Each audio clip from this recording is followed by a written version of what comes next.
alam mo naman yung pag-OFW, no, rito, libre ka dito, libre ka doon. Naubos lang yung niloan ko sa kakalibre.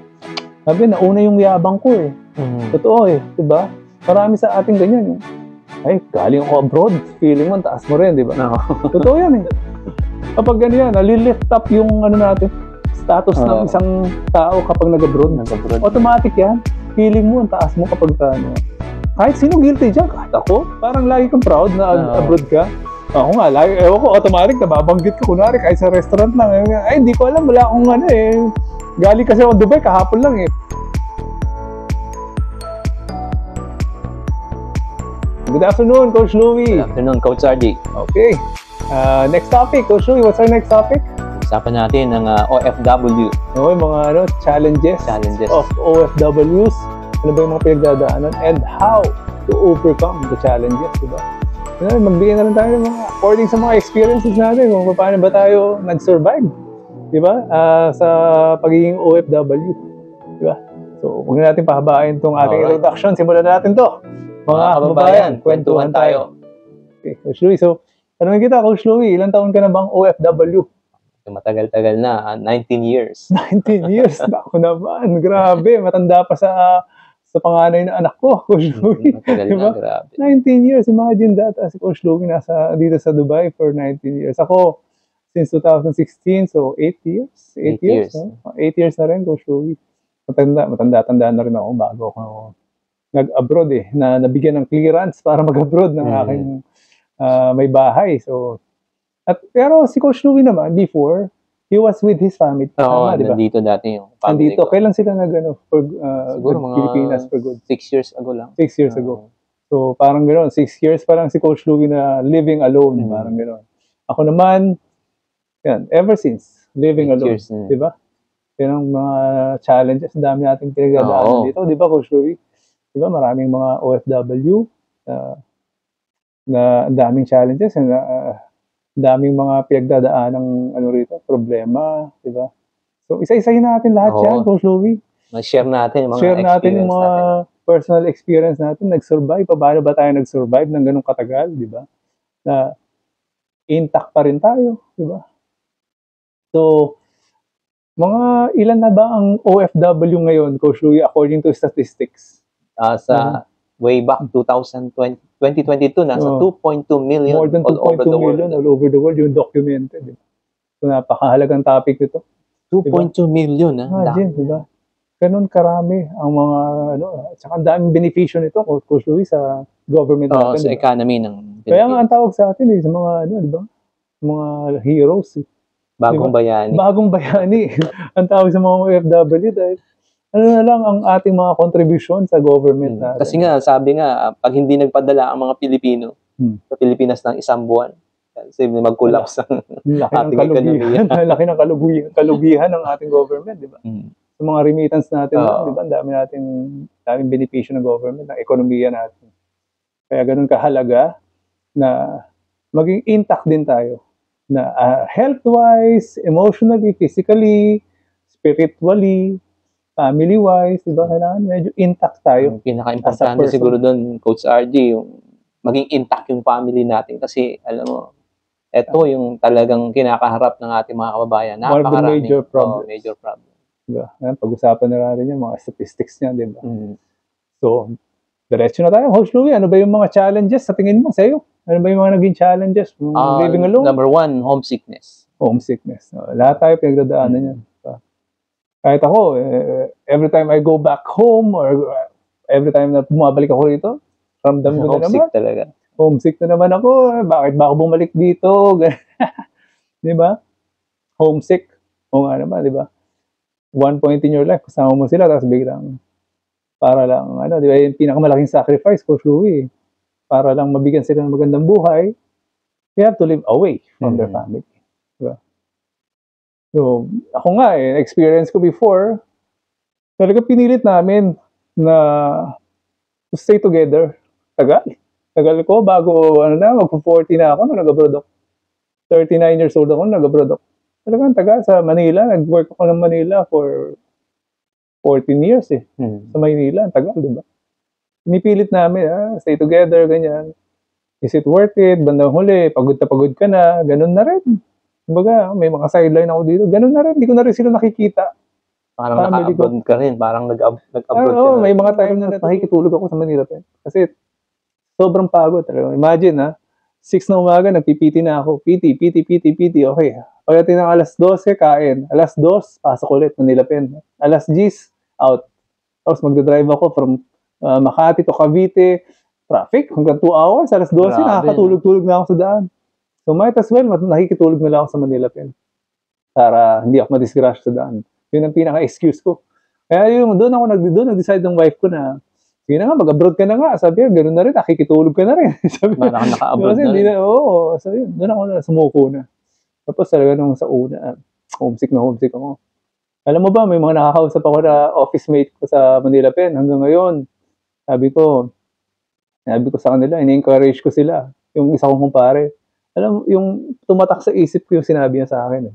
Sabi ko sa kanya, sabi ko, Mig ang tawag sa kanya, kumpare, amigo.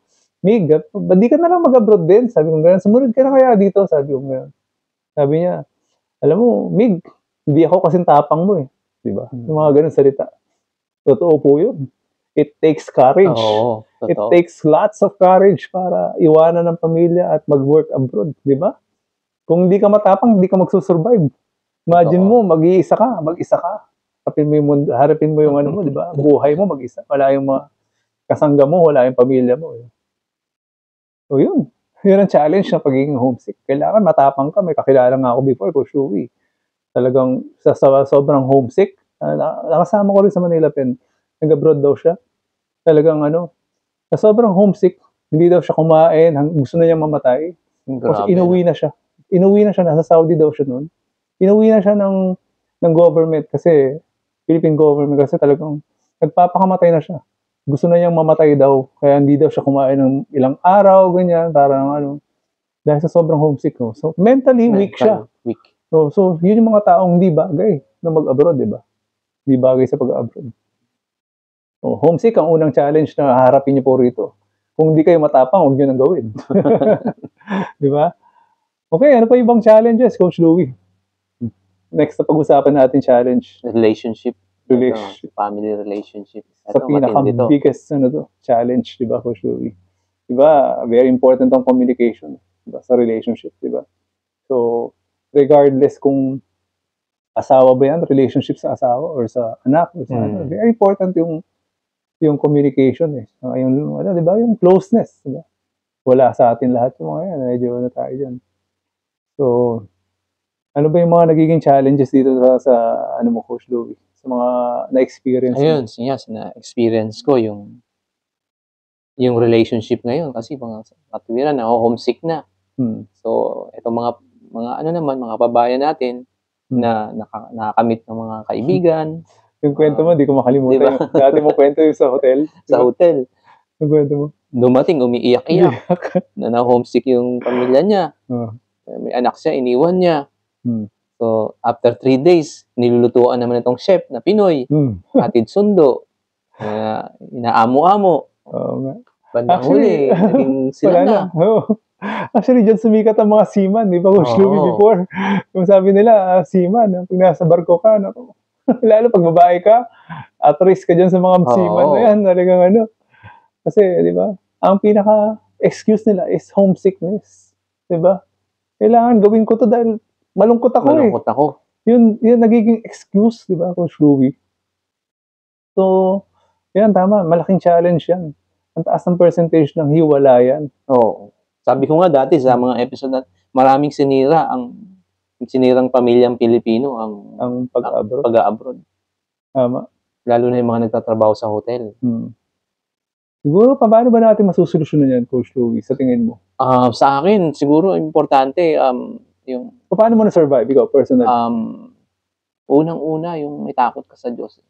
Faith. Oo. Totoo yan. Tama ka doon. Tama. Siguro, ako, 10 out of 10 ng mga kilala ko na intact ng family. Talagang with faith. With deep faith. Ako, religious ako. Lumaki akong religious. Ganyan, talagang wife ko and I talagang are very, religious. Kaya, faith, number 1. Kasi pag meron kang kinakatakutan na kahit walang nakatingin sa'yo, di ba? Meron nakatingin sa'yo. Yung konsensya mo. Totoo yan, totoo. Di ba? Faith is number one. Tapos, ikaw, Coach Saji, ano yung pangalawa mo? Sa akin, pangalawa ko is talagang health. For sure. Very important yan. Kasi, the healthier you are, the healthier your mental health is. Totoo. Mas may inhibition ka, mas nag-iisip ka. Hindi ka tulad ng mga tao na unhealthy. Most of them hindi nag-iisip. Most of the people na, halos lahat ng kakilala ko dito na talagang dalang-dala nila yung pamilya nila, yung talagang intact ng family nila, is into fitness, into ganyan. Talaga pag nakausap mo pa lang sila, ay wala ako sa mga ganyan, ayaw nila ng ganyan, graduate na ako sa ganyan. Kasi we're into fitness healthy tayo mag-isip, saka may diversion tayo, yung fitness itself. Oras pa lang. Ilang oras ang nag-google natin dyan sa exercise na yan. Ako, siguro dahil nga healthy ako pag-isip, 2 steps ahead ako lagi, 3 steps ahead. Bago ko pagawin to, naisip ko na yung mga consequences. Diba? Anong mangyayari? Siyempre, mahal na mahal ko yung mga anak ko, tsaka asawa ko. Magagalit sila sa akin. Tapos iiwan nila ako. Hindi ko kaya yun Diba? Bakit mo gagawin yun kung naisip mo na pala yung mga bad kind of consequences. Pero kapag unhealthy, yung mga ibang tao, tingin ko lang like yung for example, yung mga mahihilig talagang napapainom dito, napapainom doon. Siyempre, pag may inom, may balak. Pag may alak, may balak. Tsaka pag may inom, less yung inhibition. Nawawala yung control mo. Sino-sino na lang naiinom kasi mga kainuman mo kasi na-enjoy mo. Diba? May mga babae, halo-halo na. Ang problema dyan, kapwa mo Pilipino, may mga ginajustify din nila, yung lungkot nila. Lahat yan, mapababae, mapalalaki. Kaya sila na. Labo-labo na. Diba? Labo-labo na, pati babae dyan, naghahanap din. Diba? Totoo. Marami. At ito yung realistic na nangyayari, na totoong nangyayari. Na alam nila na may yung lalaki, may asawa sa Pilipinas, may pamilya, pumapatol pa rin sila. Totoo. Alam mo, there was a time nga, Coach Louie, meron nagtanong sa akin. Babae, Pilipina. Sabi nga, ilang taon ka na dito, Coach RG? Siguro mga 8 years na rin, sabi niya. Ano sikreto mo? Sabi nga gano'n, tapos kamusta yung family mo? Pag-usapan namin, family ko. Ano sikreto mo? Paano mo na-maintain yung family mo na intact? So that means, may problema talaga when it comes to yung relationship dito.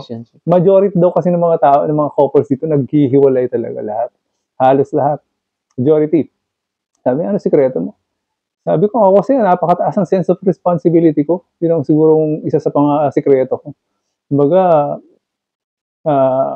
unang-una, sinumpa ako sa sarili ko na ang pera ko is para sa pamilya ko lang. Sa anak ko, sa misis ko. Yun lang. Never akong gagastos sa mga ibang babae, kung ano pa. Ang pera ko na pinaghihirapan ko, dito lang yan, sa pamilya ko lang. Mas gusto ko pang ibili ng mga maraming magagandang gamit or laruan ng mga anak ko kaysa gastusin ko dito. Diba? Yan ang una-una kong iisip. Tapos, taas ang sense of responsibility ko na naiisip ko kaagad yung next step. Anong mangyayari pag ganyan. Yung mga anak ko, hindi ko yata kaya na magalit sila sa akin. Kasi ganun katindi yung pagmamahal ko sa kanila, di ba? Or sa misis ko, ganun din. Yun sa akin yung sense of responsibility. Yun ang sinabi ko sa kanya. Tapos, papapalakpak siya yung babae. Galing mo naman, coach. Yung babae na nagtanong sa akin, coach din. Sabi niya, galing mo naman, ganito. Di ba? Napakadalang na rin. Siguro, ganun ang mag-isip dahil iba yung diversion ko dito. Exercise ako na exercise. Gumaganda yung pag-iisip ko. Di ba? At saka siguro, Coach Sargi, siguro yung kasama mo rin, yung grupo na sinasamahan mo. Exactly. Malaking influence na. Malaking influence yan, yung peer pressure. Peer pressure, tama. Kumbaga, sabi nga nila, if you hang out with obese people, you will become obese also. If you hang out with alcoholic ka din, di ba? Tama. Siguro, being with the right people din. Being with the right people. Tama. Kahit nga, di ba yung naalala ko, yung teacher pa ako, sinasabi yung, tell me who's your friends are, and I tell you who you are. Hanggang ngayon, kahit matanda ka na, ganun din. Ganun pa rin naman talaga. Di ba? Baga, birds with the same feathers flock together. Diba? So, ganun talaga. Tama. Malaking factor yan. kung sino yung mga kasama mo.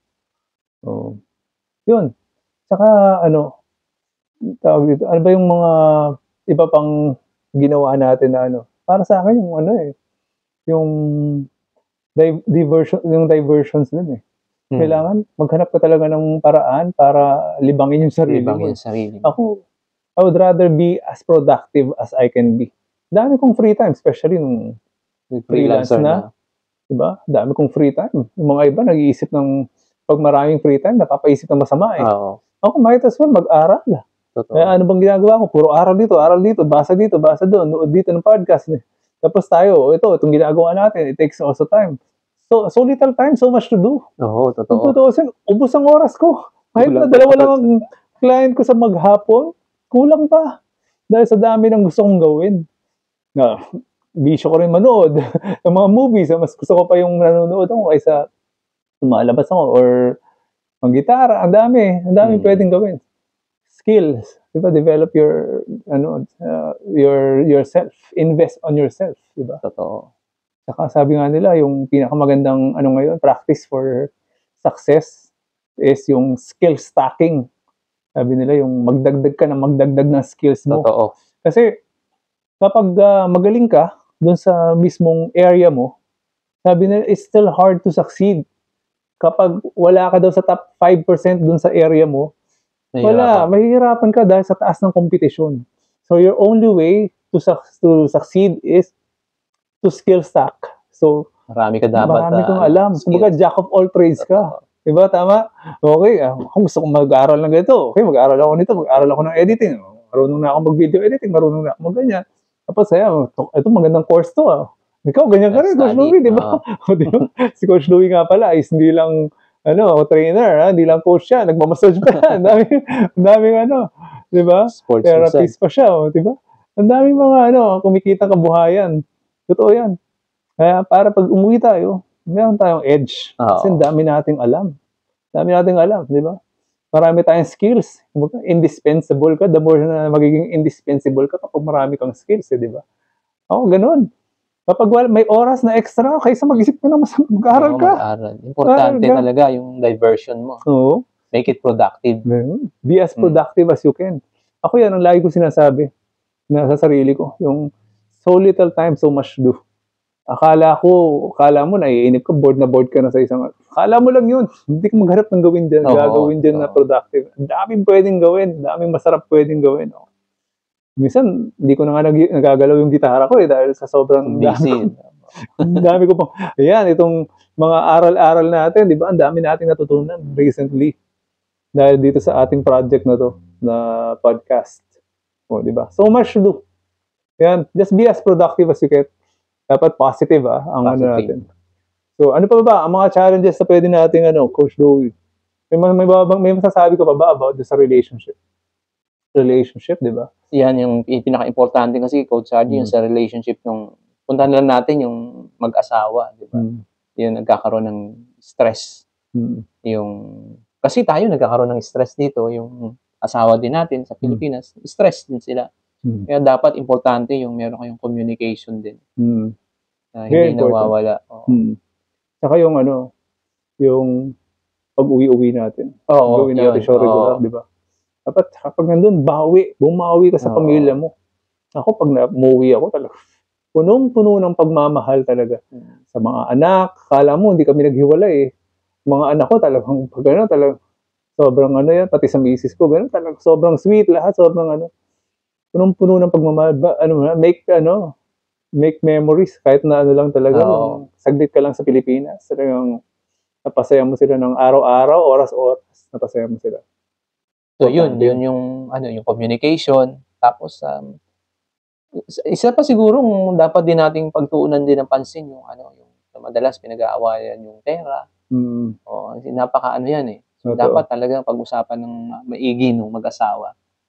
Kasi minsan, di ba, akala din ng pamilya natin sa Pilipinas. Hindi lang talaga, di ba, na gastos yung mga tayo. Minsan, padala na ako ng padala. Dapat isipin din talaga natin, baka yung pinapadala mo, ma-realize mo, hindi naman talaga sapat para sa kaya kinukulit ka ng misis mo. Dapat talaga pag-usapan maigi. Iba na ngayon sa Pilipinas ang expenses ko. Oo. Ako na-realize ko rin yan, ibang-iba na.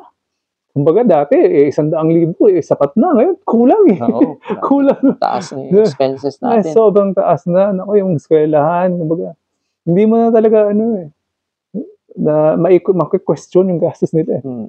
So, kaya nga siguro, masabi din natin na maswerte tayo dito na naging trainer tayo. Kahit pa paano, nakapagpadala tayo ng oo nga. What mo yung, oo nga, kumbaga, hindi rin ganun ka-limited yung income natin dahil we are, di ba, what we make, kumbaga, we work for what we make. Oo. Mga ganun. So, yun. Gusto ko lang i-emphasize din yung pagdating sa faith. Very important po yan. Magdasal kayo. Yun. Tsaka, iba pa rin yung talagang may beliefs ka, ganyan na may ibang nakatingin sa'yo, hindi lang tama yung sinabi mo, napakaganda ng sinabi mo, yung message na yan, Coach Louie, na pag may gumawa ka ng masama, wala naman yung nakakita. Meron po. Meron po ang nakakita. Ako, nung time na nagkaroon ng pandemic, yan, tinamaan din ako ng medyo dahil sa kahit anong health, depression, diba? Depression. Yung kasagsagan ng pandemic, parang gusto ko nang umuwi. Gusto ko na pong umuwi. Parang gano'n. Talagang suko na ako. Talagang nag-survive ako para sa akin dahil sa faith ko. Talagang kahit sa YouTube, kung ano-anong mga pinapanood ko, mga Gary V. Vlog ni Gary V, mga ganyan. Okay, yung kanta niya na Take Me Out of the Dark. Okay. Ako, naiiyak. Naalala ko, naiiyak ako every time pinapakinggan ko yan. Talagang sabi ko, this song helped me a lot. Wow. Itong kantang ito, ang tumulong sa akin para makapag-survive ako during that time, pandemic. Talagang nag-release siya niyan, isang kanta. Tapos nag-send siya doon sa description ng message niya para sa mga tao during the pandemic. Nung pagpanood ko yun, tulo talaga, luha ako. Tapos talagang nagdasal dahil take me out of the dark, di ba? We are all in the dark during that time. Talagang sabi ko, this song helped me a lot.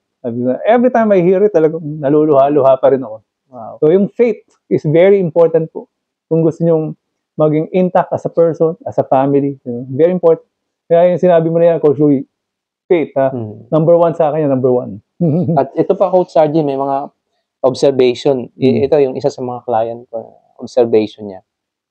Na yung mga magulang, yung mga nanay, especially yung mga nanay na nag-a-abroad, ang laki ng tsansa. Ito nakikita ko rin, malaki yung tsansa na yung nagkakaroon talaga ng broken family pag yung nanay umalis ng bansa.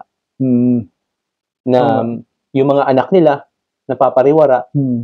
Yung iba, yung kakilala ko lang na kasambahay, yung anak niya at 16 nabuntis. Di ba? Very important yung role ng nanay sa mga anak. Oo. Dapat yung hindi mo tatanggalin, yung role ng nanay. Nanay is supposed to nurture and guide your children. Kaya ako, actually, first child ko pa lang, minto na mag-work ang wife ko. Hindi siya nag-work. Housewife siya the whole time. Na-enjoy naman niya. Kaya ako, I have nothing to complain in life kasi, tsaka, wala akong reason para gumawa talaga ng masama dahil yung wife ko is a perfect mom a good mom, a good wife, diba? Kumbaga yung isipin mo di ba? Bakit gagawa ng di ba? Ng masama kung, di ba? Suklian mo kung anong ginagawa niya. Oo, totoo. Diba? Kaya nga nung nag-decide na kami na na umuwi na yung mga pamilya ko, sabi ko, kasi yung misis ko, maganda rin trabaho dito, sabi ko, dapat sa Pinas ka na mag-stay. Hindi pwedeng tayong dalawa mag-work dito at iwanan mo yung hindi pwede. Diba? Napaka-importante nga role. Importante talaga yung sabi ko nga, yung kasi by nature talaga, yung mga lalaki, di ba? Kahit nung unang panahon, yung mga lalaki nag-hunt and gather ng food, di ba? Totoo. So, yung role natin, by nature tayo, umaalis talaga tayo at nag-hunt and provide for the family. Oo. Yung nanay talaga dapat ay nasa... Tama na yung isang parent ang wala. Oo. Di ba? Marami rin nakaka-experience ng ganyan, yung mag-asawa nandito, yung mga anak nila, nasa mga lolo, lola. Oo. So, very challenging sa ating mga Kung wala silang proper family support talaga, may hirapan yung mga bata dyan.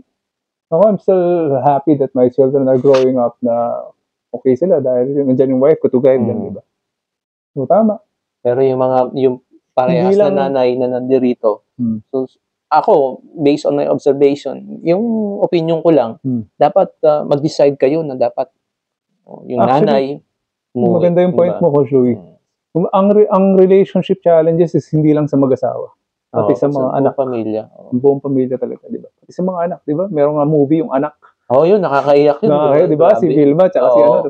Kasi nga, since wala siya, nagpariwara yung bata, si Claudine. Di ba? Naging dahil wala nag-guide eh. Tapos yung mga feeling ng mga anak na to, na iniwan sila ng magulang nila. Na-brainwash na sila. Sila ba yung pag-iisip nila? Kala nila, kawawa sila. Dahil nga wala silang magulang. Hindi naman nila alam yung reason. Kaya nga ako, yung mga anak ko, lagi ko sinasabi sa kanila, nandito si daddy kasi gusto ko itang pag-aralin sa private school. Sabi ko, kaya nandito si daddy, nag-work kasi ganito, ganyan. Gusto ko itang bigyan ng magandang toys, ganyan. May mga batang ganun na hindi nila naintindihan. Nakala nila, wala kami, iniwan ako ng magulang ko. Hindi nila alam yung sacrifices mo. Ako, lagi ko sinasabi sa kanila, pagkausap ko nila, malungkot si daddy rito. Wala kasi kayo malungkot si daddy dito pag wala kayo. Alam nila na hindi ganun kadali ang buhay dito. Na nagsasacrifice ako. Bakit ako nandito? Para kumita ako ng malaki, para mabigyan kita ng magandang pag-aaral, magandang gamit, magandang laruan, ganyan. So yun, fix your relationship po with your children as well, not just sa wife, di ba? So, relationship. So move on.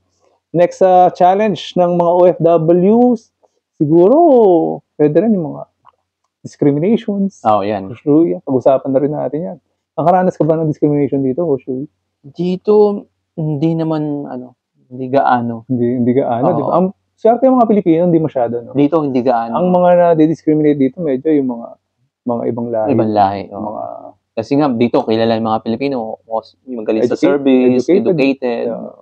Totoo yan. Pero ako nakaranas din ako, Coach Louie, ng discrimination, one time. May kwento ko lang. Birthday ko ba yun? Tama, birthday ko. Nilabas ako ng mga client ko na white, na British. Tatlo kami, 2 British, puti sila, di ba? Tapos, nandun kami sa isang bar, umiinom kami, beer. Umiinom kami ng beer. Mamaya ko puno kasi ng white people dun sa isang bar na yun Jebel Ali, somewhere there. Tapos bilang may lumapit na, lasing na. Sabi niya, I'm trying to figure out what this guy is doing with these 2 guys. Sabi ko na sa talagang nagpagtingin ko.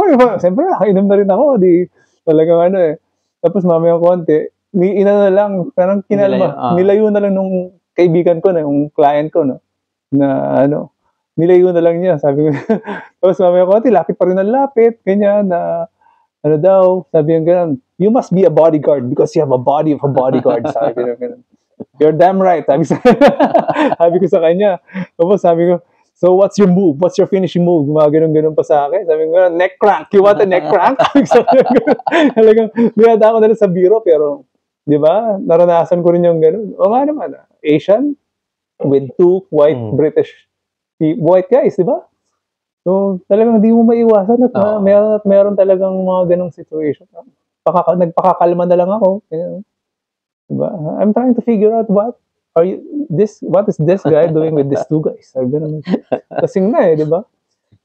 Siguro nga doon sa situation na yung Coach RJ, kasi hindi normal yung... Hindi normal, kasi ako lang Kaya diba? Na-discriminate. Ang tatangkad ng mga kasama ko, mga puti, di ba? Lalaki nila, tapos ako lang yung singkit. Di ba? Sabi niya, you must be a bodyguard. Ganun sa akin Saka lasing na rin. Lasing na rin.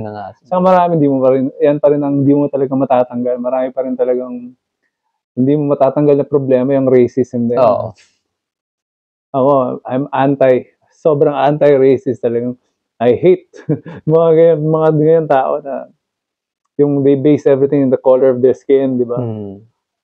Yan, sana matanggal na yung mga yan. Matanggal na sa sistema yan yung pagiging racist. Diba? Dito, ang daming ganyan, Coach Lou. Maraming ganyan dito. Marami, Ultimo, pag putikan, taas ang tingin sa'yo, diba? Dito, di ba, yung mga lokal, iba yung tingin nila sa puti, iba yung tingin nila sa mga itim, sa Asians, diba? Iba. Lalo na sa mga, African. Alam mo, respeto, taas ng respeto nila doon sa mga puti, di ba? Automatic. Pero sa mga African, parang taglinis yung mga yan. Diba? So, yun, racism, very common pa rin, no? Hindi pa rin matanggal dito yan. Kaya dapat mabago yan ng mga tao. Na iba, hindi naman na based on the color of the skin. Yan, based on the person itself, di ba? Yan. Ano pa ba? Mga challenges dito. Financial. Pag-usapan natin financial, marami nag-struggle. So, akala ng mga tao sa Pilipinas na, ay, nag-abroad. Nag-abroad yan. Ako, daming pera yan. Paldo yan. Pag-uwi sa Pilipinas, maglibre ka. Ikaw ang taga-libre, di ba? No, akala nila, ganun kadali ang buhay OFW. Hindi nila alam, dami nag-struggle, di ba? Challenging. Daming struggle. Dito na lang po sa Dubai, for example, hindi po lahat ay kumikita ng ganung kalaking pera. May mga talagang regular wage na workers dito, magkano lang, Coach Louie. Tapos kung i-discuss mo pa yung cost of living dito, sobrang napakataas. Bahay pa lang, magkano lang binabayaran mo rito. Maliit na studio, sabi nga ng ate ko, ay, ganyan pala yung tinitirahan mo dyan. Parang kulungan lang na, kasi partition, di ba? Oo, totoo. Sabi ko, social na yan. Ako lang mag-isa. Halos mga kasama ko dito is couple-couple. Sa ganito ka, ay talaga, oh. Ngayon na baka taas ang cost of living sa Dubai ngayon. Kasi my sister used to work here in Dubai. Dati, mura lang ang bahay. Ngayon, sobrang taas na. Imagine, ang binabayaran ko is 1,700. So, 1,700 divided by times 15. Oh. So, magkano na yun? 20 plus thousand, di ba? Kulang-kulang 30K. Sa isang kulang-kulang 30K sa isang maliit na partition, yung sa taas mo, parang mezzanine. Mezzanine, yung tatayo ka, ay upo ka, ito na yung kisame. Tatawa nga yung ate ko nung nakita niya yung kwarto. Sabi ko, social na yan. Konti lang ang nakaka-afford niyan. Yung for themselves, ha? Yung 1,700, dalawa na sila dyan. Couple na. Sharing na yun. Oo, ganun kataas ang cost of living dito. Ako, sa totoo lang, may mga talagang ibang tao rito na kung magtipid sa pagkain, di ba? Oo, totoo. So, tayo, maluho na tayo sa pagkain dahil trainer tayo, di ba? Kumbaga, we are living by our means. O kumbaga, kung afford naman natin kumain dito. Pero yung mga iba dyan, nakikita mo, noodles, pare-parehas ang kinakain. Noodles, itlog. Anong nutrisyon nun? Tinapay. Di ba? Anong nutrisyon nun? Di ba, Coach Louie? Akala ng mga tao, ay, nag-abroad yan si pag librihin niya, napakadaming pera niyan. Hindi lang nila alam ang challenges. Matindi. May kakilala nga ako, Coach Louie, lifeguard. Fitness First, ha? Ilang taon na siyang di nakakauwi. Siguro mga, 14 years na, Coach Louie. Bakit? Sabi ko sa kanya, ba't di ko makauwi? Kasi hindi ko mabayaran yung utang ko dito. May loan pala siya. Naka-loan siya. Sa isang kumpanya. Naka-blacklist siya. Hindi siya makauwi. Siguro mga 10 years na pala. 10 years na. Grabe naman, kuya, kawawa ka naman. Sabi ko gano'n. Sabi ko, paano pamilya mo? Ano yan? Misis ko. Ayun, hindi ko na alam. Baka inalagaan na ni kumpare. Sabi ko naman. Napakalungkot, no? Isipin yung mga gano'n. Yung talagang wala na siyang, nakalimutan na daw siya ng pamilya niya. Hindi siya makauwi dahil doon sa inutang niya, tapos hindi na niya mabayaran. Parang na-blacklist na yung kanyang visa, yung kanyang mahirap. Hirap, di ba? Tapos sabi ko, bakit ka napautang na gano'n? Alam mo naman, sa Pilipinas, kada uwi ko nun, puro yabang kasi. Alam mo naman yung pag-OFW ka. Rito, libre ka dito, libre ka doon. Naubos lang yung niloan ko sa kakalibre. Sabi, nauna yung yabang ko eh. Totoo eh, di ba? Marami sa ating ganyan yung, ay, galing ako abroad. Feeling mo, taas mo rin, di ba? No. Totoo yan eh. Kapag ganyan, nalilift up yung status ng isang tao kapag nag-abroad. Automatic yan. Feeling mo, ang taas mo kapag kahit sino guilty dyan, kahit ako. Akala mo galing ako ng abroad eh. Parang lagi kang proud na abroad ka. Ako nga, automatic, nababanggit ka kunwari kahit sa restaurant lang. Ay, hindi ko alam, wala akong galing kasi ako Dubai, kahapon lang eh. Parang nababanggit mo dahil you're proud.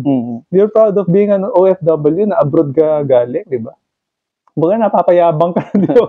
Hindi mo rin makontrol, di ba? Totoo yan. Nako, pero hindi nila alam kung gaano kahirap ang pinagdadaan ng mga tao dito. Di ba? Konti-konti, imagine mo kung 3,000 dirhams ang sweldo mo rito, magkano yung bahay, 1,000, 2,000 na natira, magkano yung pagkain, ang taas ng pagkain. Nakaka-survive na. Hindi, yata, Coach Louie, isa rin sa mga fault nowadays, is sabi nila kapag habang lumalaki yung botones, lumalaki yung butas ng botones. Oo, totoo. Kaya totoo yan, ha. Ako yung habang lumalaki ang kita ko, lalong dumadami ang gastos ko. Parang ano, no? Di yata nakokontrol yung sarili natin. Sabagay. Ganun talaga. Siyempre, bili ka ng bagong sasakyan, bili ka ito, bahay, ayusin mo yung bahay. Habang lumalaki, sabi ko, what is enough, di ba? There is never enough. Sabi, wala talagang enough, di ba? Sabi nga nung, isa kong kliyente, sabi a person can never be rich. Bakit? Kasi kapag meron siyang isang hill, gusto niya mountain. Kapag meron siyang 1 million dirhams, gusto niya 10 million dirhams next, di ba? There's never wala talagang satisfaction. Totoo yan, di ba? Kahit tayo, di ba, sub tayo sa trabaho kasi gusto natin more. Yan din ang reason kung bakit tayo tumatagal dito, di ba? Kaya nga, dapat mamaya sa dulo ng ating conversation, kailangan discuss din natin yan. Yung kailan ba yung enough? Ano ba yung amount na enough? Di ba? Enough. Uwi na ako, pamilya ko na, tama na. Yun yung pinakamahirap Oo, di ba? Ang hirap, di ba? May takot ka eh. Kasi nasanay ka na dito sa buhay na to. May takot ka na pagka nilet go mo yan, babagsak yung buhay mo, dito ka ulit, take look tayo ulit, di ba? At kasi nga, ang situation pa natin ngayon, wala tayong kasiguruhan pag umuwi tayo. Yun. Totoo yan, Coach Louie. Kumbaga, unstable pa yun. Very unstable ang magiging buhay mo. Diba? Siguro mamaya mag-isip tayo ng mga ways para ma-secure yung ating pag-uwi for good. Ano ba yung mga ways to secure yung security, to increase the security of your lives, diba? As a family. So yan, financial. Ano pa mga naging issue mo financially, Coach Louie? Kung mayaman ka kaya kaya walang to si Coach Louie, mayaman eh. Mayaman sa utang. Maraming to eh. Maraming sources of income. Importante din yung yung dapat yun nga, yung nababanggit natin, yung mga challenges natin dito. Yung bukod sa pag-exercise, yung health, yung kinakain natin, nabanggit na natin, dapat para sa akin yun ang dapat na investment mo. Oo. Sabi ko nga, yung health natin, ito yung capital natin dito eh. Tama yan. Pag bumigay yan, tapos na. Ito yan. Diba? Kaya ako, Coach Louie, yan ang lagi kong nire-reason out. Pinaka malaking expenses ko talaga is sa pagkain. Pagkain ko talaga. Titiparin ko na lahat ng bagay, wag lang yung pagkain. Kasi health yan eh. Lagi kong sinasabi rin sa kapatid ko yan. Kapatid ko nandito rin sa Dubai, nag-work. Sabi, dami reklamo, sakit dito ko, sakit ang ganun ko, tapos ganyan, tapos yung mukha, pa-fit. Tapos kinakain, puro itlog, tinapay, ganun, tinitipid. Sabi ko, wag mong titiparin yan, yung pagkain. Magtipid ka sa bisyo. Tantanan mo yung sigarilyo, tantanan mo yung ala. Laki kaya ng overhead dyan. At saka, ito rin yung problema sa mga challenges ng mga Pilipino. Palagay ko, hindi lang mga Pilipino. Yung pagdating din sa abroad, ano-ano ng mga binibiling mga... although guilty tayo dyan. Pero for me, based on my experience, sabi ko nga, nung binata ako, yung hilig ko talaga sapatos. Di ba? Pero, eto yung na-realize ko na yung hilig ko sa sapatos, na-realize ko yung may iba pang Pilipino, ang inaano talaga, ang gusto, yung mga branded na sapatos, yung mga Nike na mamahalin. Ako naman, yung sapatos lang. So, dumating yung point na nagkaroon ako ng sapatos na nung binilang ko, nung nag-asawa na ako, 100 pairs na sapatos. Ang dami. Pero hindi naman siya ganun kamamahal, di ba? Pero na-realize ko na, grabe yung mga iba, no? Yung mga kinolekta lahat ng Jordan. Yung mga Jordan na sobrang pagkamahal-mahal, 10,000, pinakamura. In peso, 10,000 sa peso, pinakamura. Ako, ganun ako mag-justify minsan pag bumibili ako. Ba't yung mga ito, namamolekta ng ganito. Kaya pag napabili ako ng isa, okay lang, kasi you deserved it.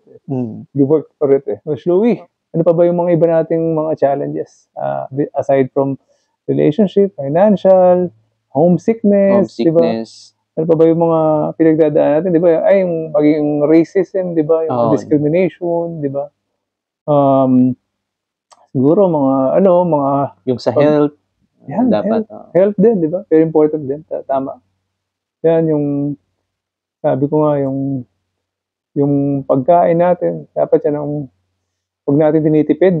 Ako, ang dami kong kakilala, ang daming bisyo pagdating sa pagkain. Tipid na tipid sila. Pero, diba? To think, ang gastos nila doon sa bisyo nila eh.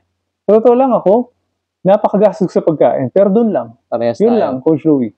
Dahil, the rest, bihirang-bihira mo ako na mapapakain sa McDonald's, Jollibee, ganyan. Or, talagang hindi na-justify ko pa bago ako kumain dyan. Tinitipid ko talaga. We cook our own food talaga. Tinitipid ko talaga. So, yun, talagang, kasi isipin mo, pag nag-Jollibee ka, McDonald's ka, pagkano gagastusin mo na sa 35 dirhams. So, yung 35 dirhams na yun, ang dami mo na mabibili. For 2 days, 3 days mo na nun. Ang dami mo na mabibili doon na pagkain, di ba? So, ganoon ako mag-justify. Lagi ako, saan kaya ako pwede magtipid? Anong area? Lagi akong ganoon Pero pagdating sa pagkain, all out ako. Diyan ako yung, kailangan kumpleto ang mga gulay ko, kumpleto ang protina ko, ganyan. Kaya nagugulat din mga office mate ko sa akin na, ang gastos siguro ng pagkain mo, ang gastos mo siguro sa diet mo, ganyan. Kaya talagang sila. Tapos, sa akin naman, yung isa ko pang gustong banggitin kanina ko pa naisip to. Yung gratitude. Yan, dapat practice gratitude din. Diba? Very important, diba? As an OFW. Isa rin yan sa mga ways to survive. Dahil, kahit na, nasaan ka pa, ngayon, don't ever compare yourself to other people. Diba, yung inggit-inggit, huwag po natin pairalin yan Kumbaga, you're doing your best, diba? Pinaprovide mo yung, sa pamilya mo. Be happy. Kung anong meron ka. Hindi yung, tingin ka ng tingin sa taas mo, bakit siya may ganun? Bakit siya ganyan? Bakasyon ng bakasyon? Bakit siya may ganyan? May maganda sakyan? Bakit siya?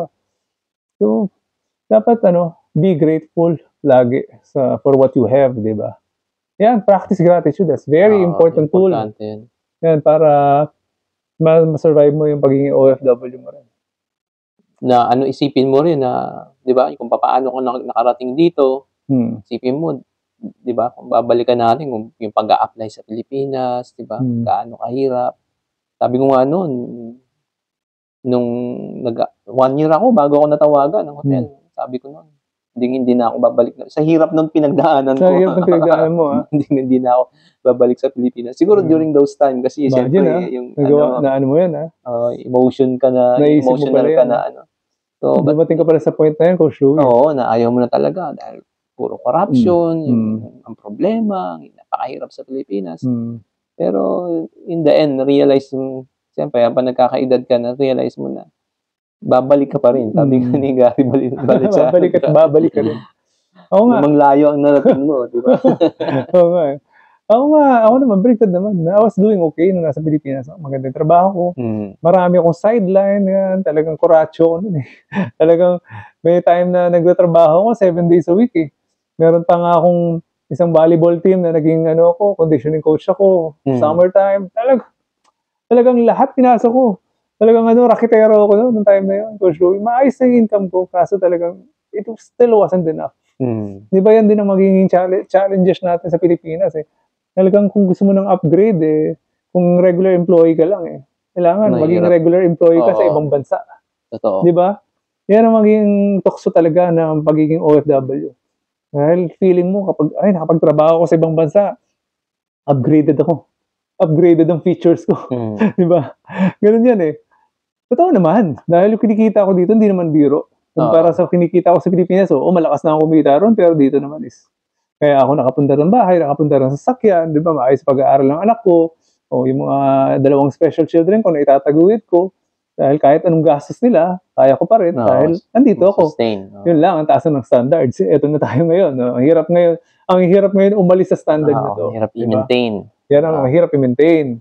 Yan ang challenge natin ngayon, di ba? Pag nandito ka na, ayaw mo na umalis. So ano pa ba yung ating mga challenges, di ba? Siguro, cultural adjustment. Sabi nga nila, meron daw mga cultural adjustment. So yan, di ba? Pagka bago ka rito, maninibago ka talaga maninibago ka talaga di ba? Yung mga ano rito, nung una, Coach Louie, meron ako rito yung language barrier. Oo, totoo. Kala ko magaling na ako mag-English, but hindi ko sila maintindihan. Sabi ko. Yung mga Briton, grabe. Hindi lang yun, Coach Louie, yung English ng mga Indian at Pakistani, ibang-iba. Di ba? Sabi nga nila, murder daw ang English dito, murder. Ibang-iba. Sabi ko, nasa hotel ako, maayos naman ako mag-English. Sabi ko, dahil ever since okay naman ako, verbally na mag-English. Pero pagdating dito, ba't di ka sila maintindihan? Sabi ko, ilang taon bago ako nasanay. Naintindihan ko dahil sila finally. Yung accent nila, yung mga grammars nila, may kanya-kanya silang grammar, yung mga head language nila. Head language, ganun pala is yes. Ako, very challenging sa akin nung nagtrabaho ko sa hotel, yung accent ng mga Briton. Oo, yan. Tsaka yan, isa pa yan. Ang hirap intindihin. Yung mo dyan, tenga mo. Ako rin, most of my clients are UK-based. Hindi lang yan, yung Scottish na kliyente ko, Scotland. Sobrang thick nung accent niya. Talagang Kinakain yung ano yun? Tama. Ang dami pong mga cultural adjustment. Saka iba yung kultura nila. Kaya ako, I would suggest kung mag-abroad kayo, tumira kayo dun sa community na maraming Pilipino rin.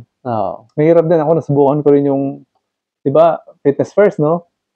Tapos, boarding house mo, talagang, doon ka sa accommodation ng fitness first, iba-ibang lahi kasama mo. Napakahirap pala makisama sa ibang lahi. Magkaiba yung culture. Lalo na tayo, sanay tayong naliligo. Hindi sila sanay naliligo. Yung mahirap. Talagang titiisin mo yung dumi, yung baho, yung amoy. Tapos yung niluluto nila, ganun din. Titiisin mo rin yung amoy, titiisin mo rin yung ganyan. Talagang ibang-iba. Tapos may mga nakasama ako na kumukuha ng pagkain, ganyan. Ibang lahi din, ganyan. Yung luto na, ginawa mo na, nasa lunchbox na, nabawasan pa rin. Mga ganun ba? Ayan, cultural talagang. Magkakaiba po tayo ng kultura. I would suggest kung mangingibang bansa kayo or dito sa Dubai. So, ready nyo yung sarili nyo. Malaking impact din yan. Cultural. Ibang-iba sila sa atin. Iba yung kailangan maging malawak yung pag-iintindi nyo. Kasi nga, isa din sa mga challenges ng mga Pilipino, yung may initin ng ulo. Dapat hindi ka rito mahaba pasensya. Kung may initin ng ulo mo, wag ka mag-abroad. Yan. Dito pasensya ang umiiral dito. Hindi ka pwedeng rito. Lalo dito sa Dubai. Dubai, bawal lang rito, violent rito. Umuwi ka na lang kung ka. May paglalagyan ka rito. So, ano pa ba yung challenges natin dito? Ito, lack of job security. So, yan, di ba? Dito, dahil dito nga, di ba? Hanggang ngayon, bawat lipat ko ng boarding house, may mga Pilipino na wala pa rin akong trabaho, naghahanap ng trabaho, ganyan. Kaya very important. Just be thankful kung may trabaho ka. Huwag kang magre-resign kung walang kapalit. Kung may kinikita ka, sa tingin mo, unfair dahil yung mga iba kinikita nila mas malaki, huwag isipin yun. Diba? Be thankful. Meron ka pa rin. You're still above a lot of people. Diba? Kung gusto mong blessed ka pa rin. Kung gusto mong umasenso or tumaas yung sahod, you work for it. Diba? Kaya masabi ko, mag-skill stacking ka. Diba?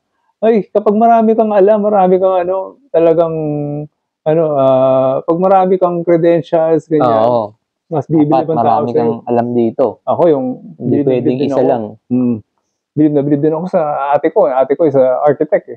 Talagang kahit saan siya mapunta, talagang nag-excel siya. Pataas ang posisyon. Kasi dito, marami siyang alam. Marami siyang alam. Nag-aaral siya ng ganito. Manager sa ganyan. Rin siya. Magaling na siya dun sa mismong field niya.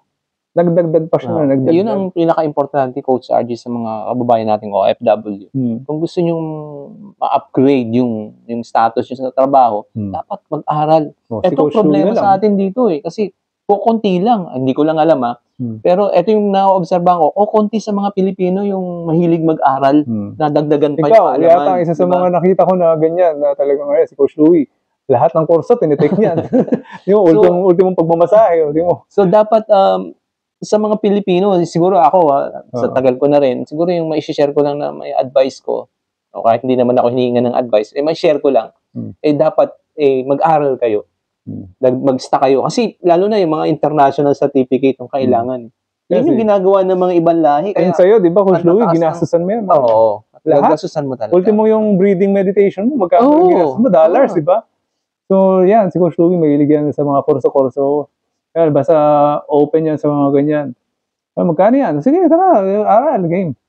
Ako naman, mahilig ako sa sarili kong aral-aral lang, ganyan. Yan, sarili kong aral, yan, basa ng libro. Yan. So, very important po. yung ating skills to develop different type of skills. So, ngayon, punta tayo ngayon sa mga, Coach Louie, different type of coping mechanism. Ano ba? Paano ba natin ma-overcome lahat ng mga challenges na to? So, na-discuss na natin yung iba. Sa relationship, yung prayers, very important. Yung ating pagiging healthy, communication, pagiging healthy para healthy rin yung utak natin, healthy tayo mag-isip, di ba? It's very important. So what else? Ano pa ba yung mga pwede nating mga coping mechanisms natin? Siguro nga, kagaya yung sa'yo, yung motivation nyo, dapat laging, yung lagi kayong focus ka, di ba? Saka ginagawa nyo. Sa natin, kunwari sa homesick, anong pwede natin gawin, Coach Louie? Homesick. Homesick, everybody will experience this. Yung homesick, mawawala din yan, di ba? Ako naman, yun nga, ang divert mo yung yung sarili mo sa diversion. Kailangan keep yourself busy. Keep your mind busy.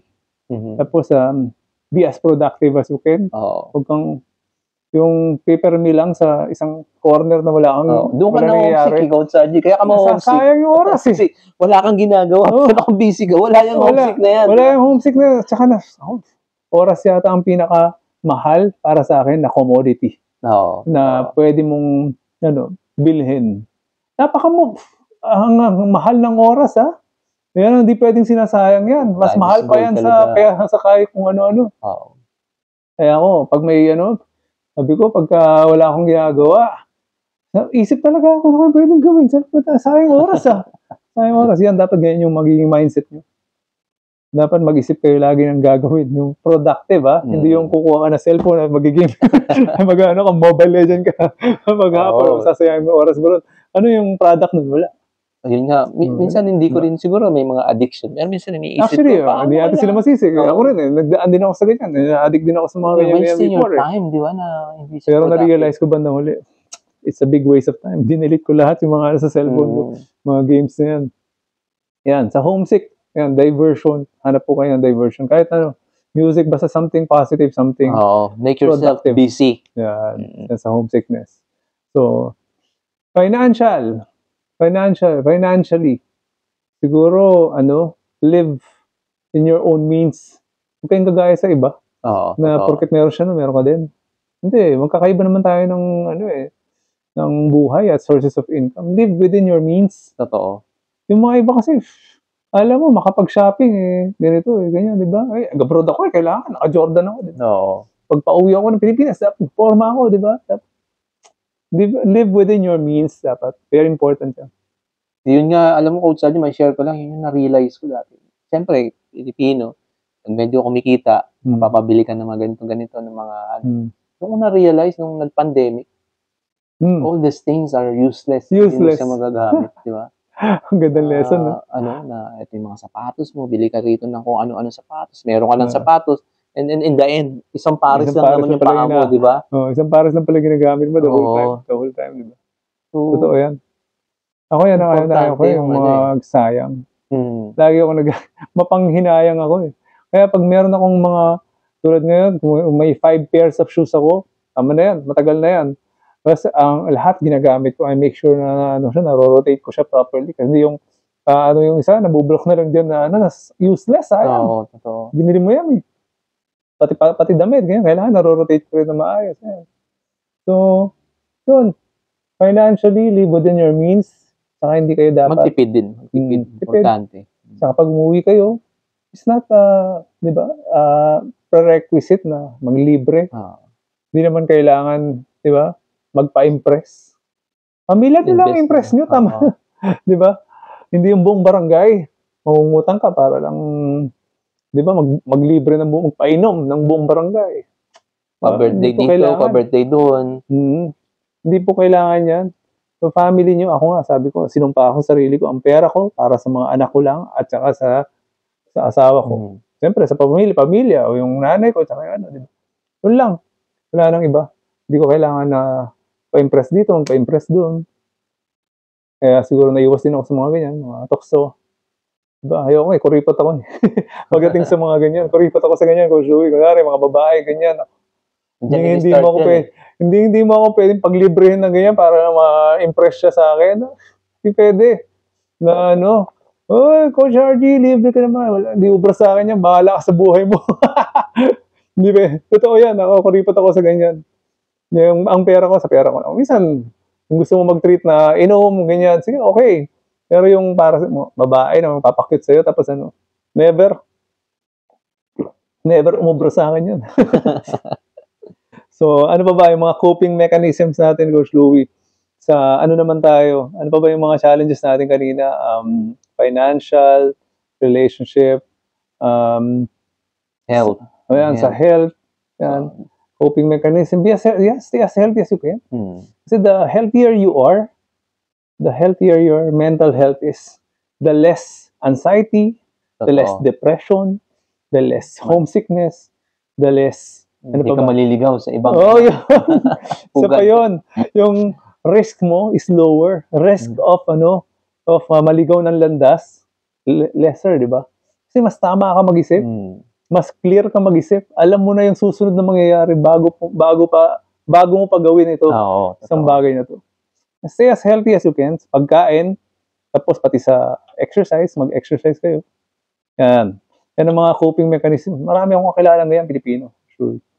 Kaya, kung sino yung mga kakilala ko nag-gym, na kahit ng regular, hindi trainer, regular employees, sila yung maganda yung outlook sa buhay.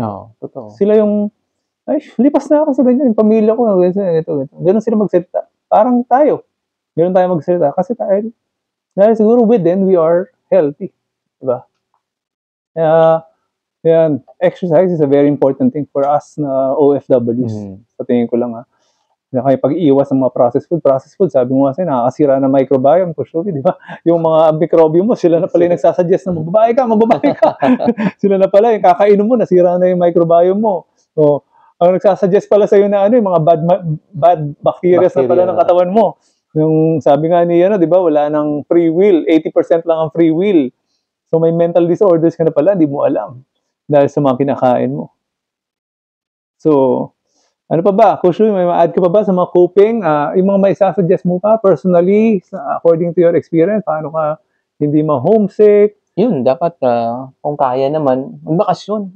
Pilipinas. Regular na pagbabakasyon. Kahit once a year, pwede pa rin yan. Regular pa rin yan. And maximize your vacation with your family, time with your family. Hindi yung 2 taon, 3 taon na nandirito. Tama. Saka, yung kanina, sinabi mo kanina, very important din. So, yung choose yung mga people around you, who surrounds you. Diba? Pagka talagang napunta ka doon sa BI, bad influence, mapapariwara ka talaga. Diba? Dito tayo, dito may rito, mura lang ang babae rito, mura lang rito. Talagang mapapariwara ka talaga. Tsaka yung yung salitang tukso, layuan mo ako, hindi rito applicable. Hindi tukso, lalayo ako sa iyo. Oo. Dapat. Ang tukso dito, nandiyan lang lagi. Automatic. Talagang yan, constant yan.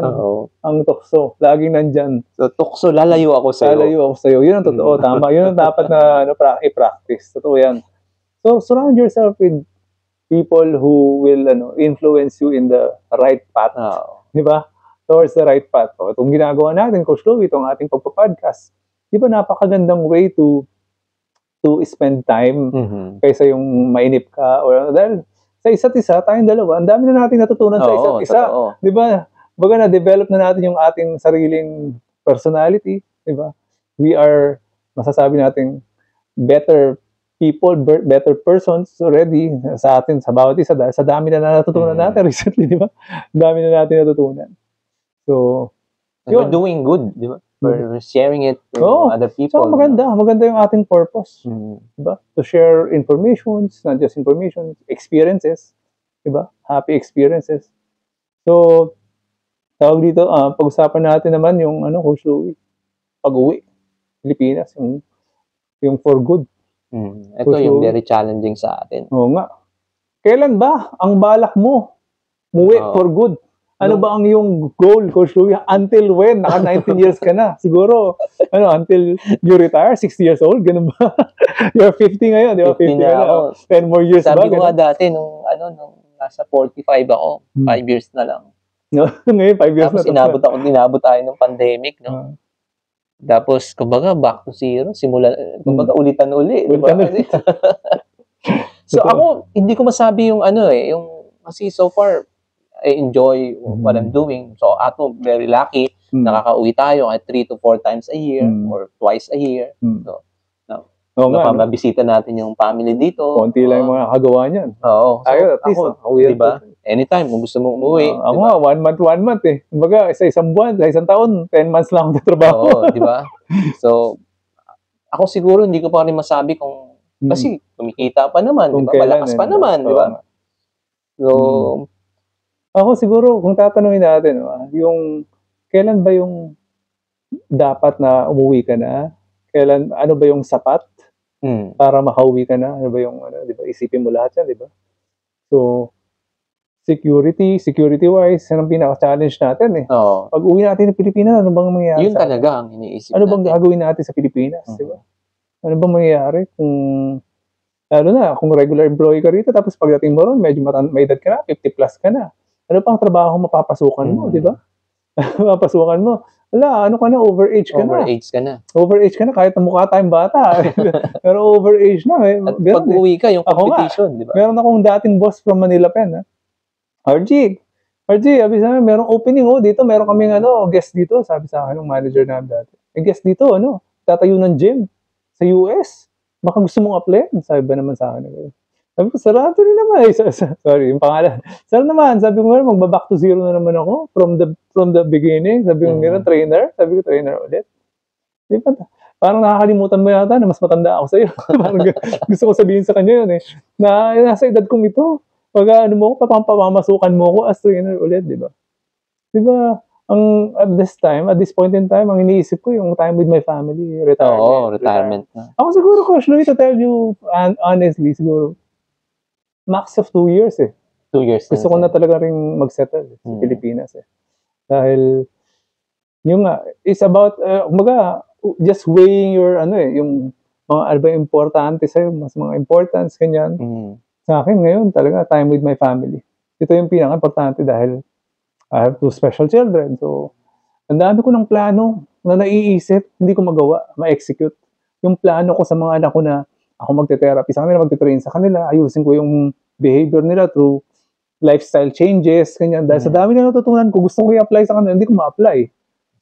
Ayusin ko yung diet nila, gagawin kong keto para baka mamaya umayos yung pag-iisip nila. Kasi autism is inflammation of the brain, sabi nila. Kapag nag-subside yung inflammation, baka umayos. Baka, hindi ko alam. Gusto ko magpaka-scientist pagdating ko sa Pilipinas. So yun, yung priority ko, una, makasama ko sila. Tapos magbigay ako ng focus sa 2 special children ko. Tapos, siguro kaya rin naman ako naglalakas ng loob lately na mag-settle down for good is, may mga naisip din kaming mga plans for businesses, ganyan. Siguro, in God's time, bahala na. Kung, basta, lang, maganda yung, dreams mo, hindi ko, magsasucceed yan If you put everything on it, diba? You can never go wrong di ba? Meron nga tayong kaibigan, di ba? Meron nga tayong kaibigan, si, Mr. Calibrate, Mr. James. Mr. James. Diba? Isa rin yan sa mga naging inspiration ko lately na gusto ko na mag for good Diba? Meron kaming kaibigan na dati rin trainer, umuwi for good. Nagtayo siya ng clinic niya, nag-aaral siya ng parang spine manipulation, naging parang chiropractor na siya ngayon. Sarili siyang clinic. She's good. Diba? For starters, actually, okay yun. Maganda yung mga social media, niya. Tapos, kumikita siya. Diba? Tapos, ano ba naman yung expenses sa Pilipinas compared sa expenses dito? Ang taas ng expenses dito. Doon, siguro, pagdating mo ron, kalahati yung expenses mo. Diba? So, kung kumita ka ng ganitong amount, kapagkakasya mo yun, kayang-kaya yan ng pamilya. Kaya, yun ang iniisip ko lately. Siguro, sabi ko, na-develop ko na sarili ko. Marami na akong na-invest sa skills ko na kakayanin ko na siguro tumayo ng sarili kong paa pagdating ko ron. Dahil, para sa akin, diba? Marami na akong pwedeng gawin or i-offer sa Pilipinas kapag dahil na-develop ko na yung sarili ko. Diba? So, yun. Sabi nga nila, there is never enough. Kaya, Hindi, 2 years pa, 2 years pa. Hindi, 3 years pa, 3 years pa. Kasi nag-iipon ko ng pera para magpang-retire. Pero hindi daw mapupuno yun. Never na mapupuno yan dahil wala. Naka 1 milyon ka na. Susunod, hindi, 1 milyon pa. 2 milyon na. Hindi, kaya pa siguro. Hindi ka makapag-retire hanggang sa, di ba? Nambis mo na yung opportunities to, di ba? To be with your family. So, yun. Isipin nyo, i-weigh nyo mabuti kung kailangan ba kayo doon, di ba? Kailangan kasi ako sa Pilipinas, for sure. Dahil doon sa mga anak ko nga. Di ba, nandun na sila sa edad na hindi na kinakaya ng wife ko. Hindi niya kakayanin herself. Talaga yan. Kasi, saka iba, sa akin, dalawang special children ko, di ba? So, kailangan na niya ng tatay guidance ng tatay. So, yun. Ako naman, kaya hindi ko sinasabi na so, nag-start na kami mag-put up ng business. So, anytime kung mag-click, so, andun kami sa experimental. So, kapag nag-click talaga yung business.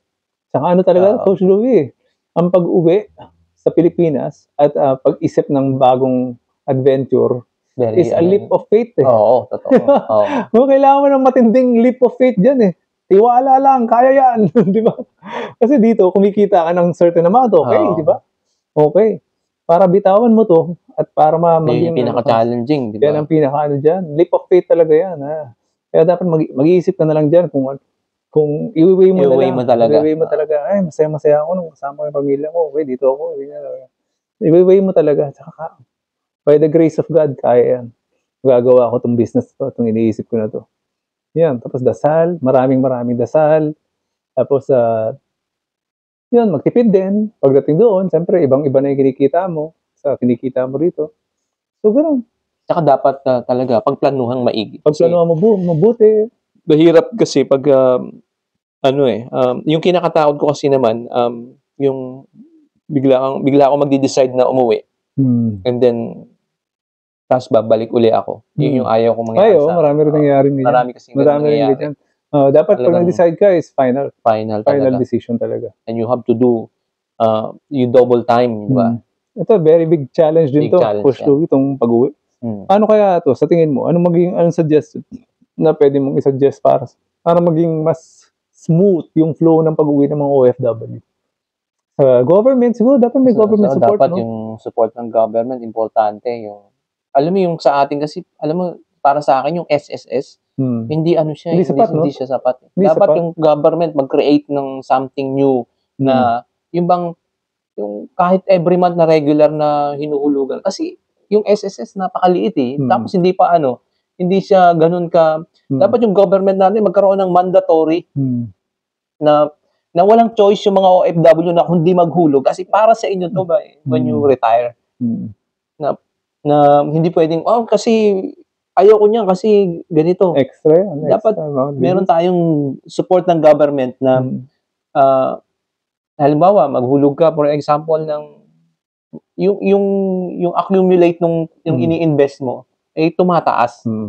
'Di ba? Saka dapat meron silang Coach Louie, when it comes to yung pag-uwi mo, yung may absorption ba pagdating sa trabaho. Oo, isa pa yun. Yung hindi ka na mamomroblema na mawawalan ako ng source of income. Dapat may tutulong sa'yo na sasalo. May sasalo sa'yo, di ba? Dapat ganun Pero although meron naman tayo niyan, meron naman tayong mga agency na gumagawa niyan, tumutulong. Kasi, pero para kasing hindi... Bagong bayani ka nga hindi ganun ka Kumbaga, bigyan ka nila ng importansya.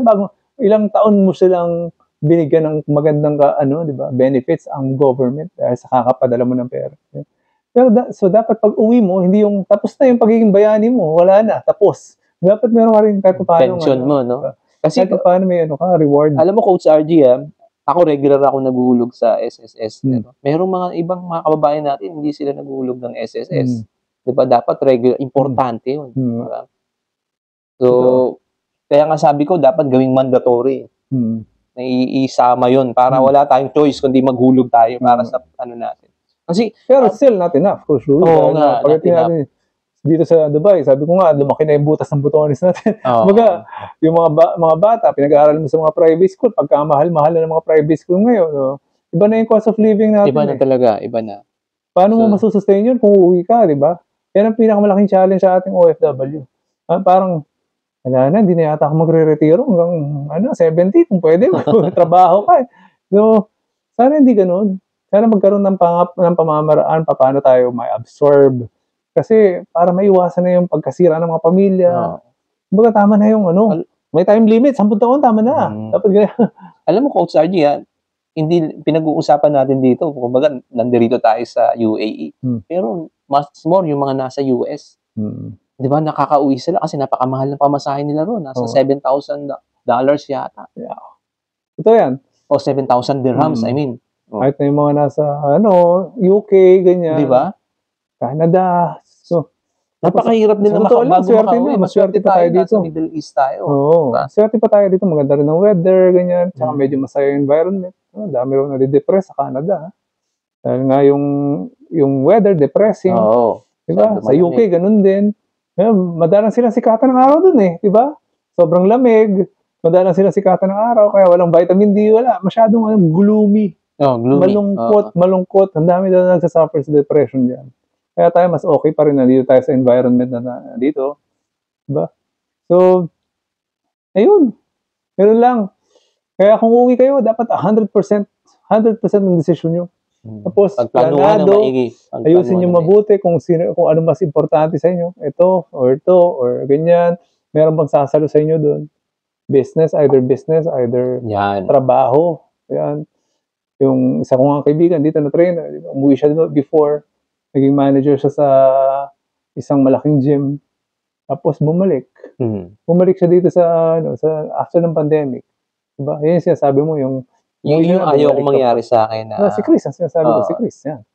Naging manager siya ng ano ba yung sikat na ngayon sa Manila, sa gym ngayon. 24 Fitness. Hindi, 24 Fitness yung isa. Basta yan.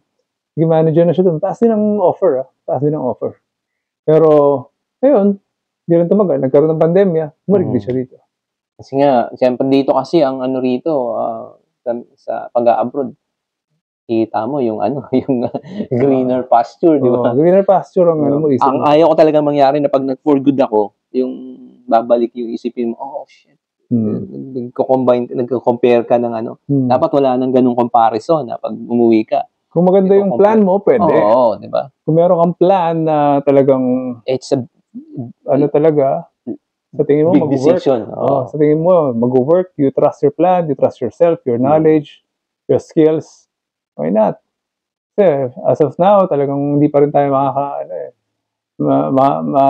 pwede magtiwala sa government alone eh. Hindi tayo pwede supportahan ng government lang. Kapag hindi ka na bayani, hindi ka na bayani. Tapos na ang pagiging bayani mo kapag umuwi ka for good, di ba? Yun.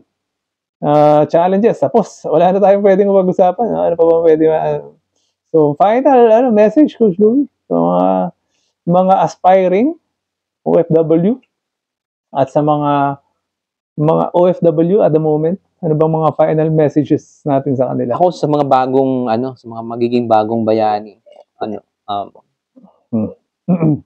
invest. Mag-invest kayo. Mag-invest, no? Based on my experience. Sa financial sa financial area. Invest kayo, isip kayo ng investment na pwede nyong gawin. Pero dapat, pag mag-invest kayo, get proper mentor. Alam mo, yan yung yun yung sa mistake ko na wala akong mentor na kumbaga, nagturo sa'yo. Oo, hindi solid yung mga investment. Oo. And listen sa mga yung mga dating may experience ng OFW. Ano yung mga naging experience nila and learn from their mistake. Totoo yan. Maganda yan. Sa mga OFW ngayon, sa mga OFW at the moment, para sa akin lang, i-share ko na sana, yun nga, yung faith natin, continues, yung relationship natin, kasi ang pinaka-importante, kaya nga tayo nandito para sa pamilya natin, ay napakasakit kung masisira yung family dahil yun yung reason, nag-abroad ka, nasira yung family. Keep it intact, di ba? Kumbaga, nagsakripisyo ka ng ang nasacrifice yung family mo, di ba? Kumbaga, nagsacrifice ka para kumita, pero family mo pala yung kabayaran, di ba? Oo. Aray, sakit nun, di ba? Sakit. Oo. Ako naman, siguro for aspiring OFWs, ang masasabi ko lang is, before you decide to work away from your family, especially if you have family already, if you're married, or if you have children, ganyan, think carefully. Kumbaga, meron ka bang perfect mental health? Kakayanin mo ba yung homesickness? Kakayanin mo ba yung yung depression, anxiety? Matibay ka ba? Matapang ka ba? Sabi nga ng kaibigan, hindi ako kasing tapang mo. Tama, yun. Dapat pag-isipan mo mabuti. Huwag mong iisipin yung pera. Kasi pag yung pera lang iniisip mo, baka kapalit na mas malaki. Di ba? Buhay, lusugan, or pamilya mo. So, before you, di ba, isipin mo mabuti muna kung kakayanin mo. Kung maayos sa pag-iisip mo, okay, sige. Willing ka mag-sacrifice, sige. Kung maganda yung relationship with your, wag kang aalis na kung may lamat yung relationship mo, mawawala yun. Kung may lamat yan, in the first place, ang mag-asawa. Pero kung talagang maganda yung relationship nyo, talagang, kayo, nagdadasal kayo together, ganyan, kayo together, your wife, talagang intact kayo for sure. Kasi sa dami ng nag-ihiwalay sa abroad, nagkakaliwaan yan eh. Kakaliwaan yung mapababae, mapalalaki dahil wala silang faith eh. Hindi sila together. Or may lamat na ang relationship nila. If you wanna stay together, kung may lamat yan, wag na kayo maghiwalay. Kayo dyan na lang kayo, magbantayan na lang kayo sa bahay nyo. So yun, mga aspiring. Sa mga naman, mga OFWs natin ngayon, kami ni Coach Louie, nagsusurvive kami dito kasi maganda yung aming mga diversion. Hindi kami nagsasayang ng oras. So, we keep on learning new things. Kumbaga, we keep on doing positive, we keep on producing positive things. Meron kaming laging, hindi kami productive kami lagi. Hindi kami nagsasayang ng oras. Yan, mag-aral kayo. Yan, kayo, kung ano-anong, dami nang pwedeng pag-aralan sa internet. Ang dami, napakarami. Ako nga, minsan, TikTok lang eh. Ay, maganda to Sabi ko, gitara, sige. Ay, maganda to, sa computer pala to. Okay. Editing, natuto ako mag-edit. Diba? So, dami. So much to do. So little time, so much to do. Yan, mag-aral kayo. Skill stacking yan, sabi mo, Coach. Skill stacking. Yan, be the jack of all trades. Kapag di mo alam, maralin mo. Ako, ganun. Ngayon, pag di ko alam, paano ba to? Inaaral ko lahat. Tapos kapag may mga libreng kurso, okay to, libre to. Okay, dito. Na-develop ko na yung sarili ko. Before, hindi naman ako ganito Pati pagsasalitaan natin, Coach Louie, napapansin ko sa mga podcast natin, medyo okay na gumagaling na tayo dahil siguro na-develop yung ating mga personality, di ba? Pati yung the way I talk to my clients now is different. Kumbaga, upgraded na rin dahil din siguro sa ginagawa natin. Ginagawa natin. Dati, hindi ko kaya magsalita ng ganito sa camera. So, diba? These are all upgrades. It's not a waste of time. So, yun. And, of course, stay faithful. Kapag naisip nyo kawawa kayo, isipin nyo mas marami pang kawawa sa inyo. You are so blessed. Ako, ganun ako mag-isip. I am so blessed. Kapag nade-depress ako, ganun. Look down, don't look up. Daming kawawa. Yung mga victim ng mga family ng mga gera, di ba? May gera sa Russia, Ukraine, kawawa yung mga yun. O yung mga may sakit, may cancer, kawawa yung mga yun. Ba't mo kakawaan yung sarili mo? Di ba? Kaya nga ako, sabi ko nga, yung kanta ni Gary V na Take Me Out of the Dark, yun ang malaking tulong sa akin. So, during the pandemic, kaming tulong. Araw-araw, iniiyak ko yan para iniiyak ko dahil sabi ko, laking tulong, nakasurvive ako. Dahil sa na yun. Dahil sa kanta na yun. Tapos may mga Bible scriptures pa yun, yung sa YouTube na yan. Yung nagpasok siya ng Bible scriptures Yung lean not on your own understanding, sabi niya, di ba? Sabi yung gano'n, trust in me with all your heart. Sabi yung gano'n, lean not on your own understanding. Sabi niya, ba't ka ba mag-worry? Meron naman siyang plano, di ba? Yan, faith. Yan ang number 2. Ay, number 1 sa akin yan. Number 2, yung mga diversion, study, ganyan. Tapos, health, very important. Healthy. Take care of your health. Stay as healthy as you can. The healthier your body is, the healthier your mind is. That's very important. Tapos lastly, yung pag-uwi ng regularly sa bahay, sa Pilipinas. Ayan, spend time with your family, wag sa barkada, sa family. Tapos, feel it with love. Talagang every second, every minute, every day, kailangan punong-puno ng pagmamahal yan para na sila. Yung hindi ka nila makalimutan, alam mo, hindi ka umalis. Makes memories.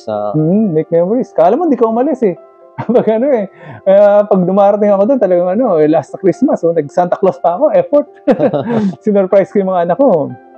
Costume ako ng Santa Claus, so effort yun, di ba? Kaya talagang ano sila, masaya sila pag nandun ako. Talagang minamaximize ko. So yun, sana may natutunan sila sa ating OFW topic, di ba? Maiba naman, hindi puro health, di ba? Tama. Usapang OFW naman, Coach Louie, may ma-add ka pa ba? Wala na siguro. Wala na, siguro. Yan. Sana may makapanood ng mga OFW. So, comment, like, and share na lang po. Yan. And don't forget to subscribe. Libre po yung subscription.